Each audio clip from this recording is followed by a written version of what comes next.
జనసేనకి ఇప్పుడు ఒక నైతిక పరీక్ష పెట్టారు వినుత. ఎవరైతే జనసేన శ్రీకాళహస్తి వినుత వాళ్ళ ఆయన ఇద్దరు కూడా ఓ రకంగా మెగా కుటుంబం అంటే పుట్టినప్పటి నుంచి ప్రాణం పెట్టే కుటుంబమే. వాళ్ళు వేరే వేరే ఆలోచనలు చేసిన వాళ్ళు కాదు. పవన్ కళ్యాణ్ కోసం ప్రాణాలు పెట్టిన వాళ్ళు. పోనీ అట్లని పవన్ కళ్యాణ్ వాళ్ళకి ఏం డబ్బులు ఇచ్చి పోషించాడా, చిరంజీవి అని డబ్బులు ఇచ్చి పోషించాడంటే లేదు.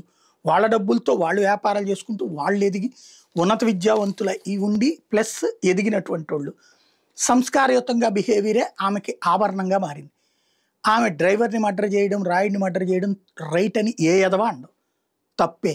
కాకపోతే ఏం జరిగింది ఈ విషయం ఇప్పుడు పూర్తిగా ఆల్రెడీ మొన్ననే అప్పుడే చెప్పారు ఏం జరిగింది అన్నటువంటిది.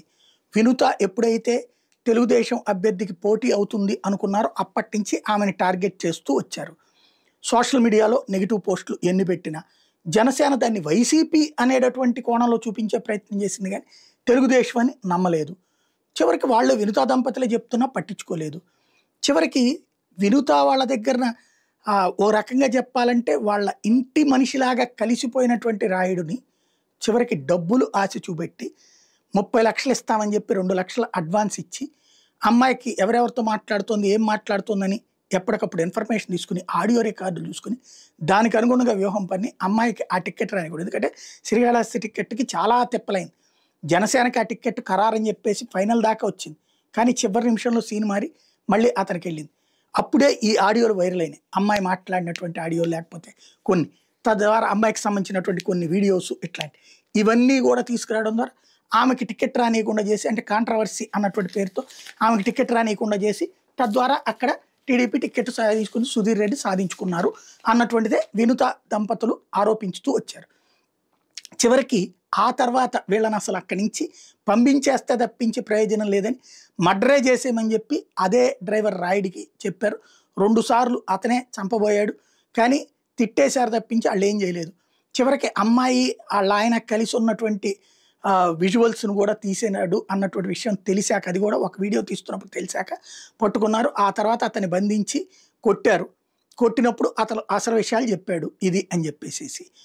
ఇప్పుడు అసలు నైతిక పరీక్ష ఏంటంటే ఇదంతా రైటా రాంగా మనం జడ్జ్ చేయలేం, కానీ వాళ్ళు చెప్తున్న రూట్లో అయితే రైట్గా కనిపిస్తుంది, వీళ్ళు చెప్పే రూట్లో రాంగ్గా కనిపిస్తుంది. ఇప్పుడు ఆ వినుత దంపతులకు సంబంధించిన దాంట్లో అసలు అంశం ఏంటంటే సుధీర్ రెడ్డికి అనుకూలంగా ఉన్నటువంటి జనసేనలోనే ఉంటూ సుధీర్ రెడ్డికి అనుకూలంగా పనిచేసి పెట్టేటువంటి కొట్టే సాయి ప్రసాద్కి శ్రీకాళహస్తి ఆలయ చైర్మన్ ఇచ్చారు మొన్ననే. అంటే సుధీర్ రెడ్డి ఓకే చేస్తే ఇచ్చి ఉండాలి. అంటే జనసేనలో అతను ప్లస్ చంద్రశేఖర్ అనే ఇద్దరూ కలిసి జనసేనలో ఉంటూనే జనసేనకి వెన్నుపోటు పొడిచి ఈ అమ్మాయిని దెబ్బతీసే కుట్రలో సుధీర్ రెడ్డితో చేతులు కలిపాడు అన్నది తాజాగా రాయుడు వీడియోని బట్టి తెలుస్తూ ఉంది.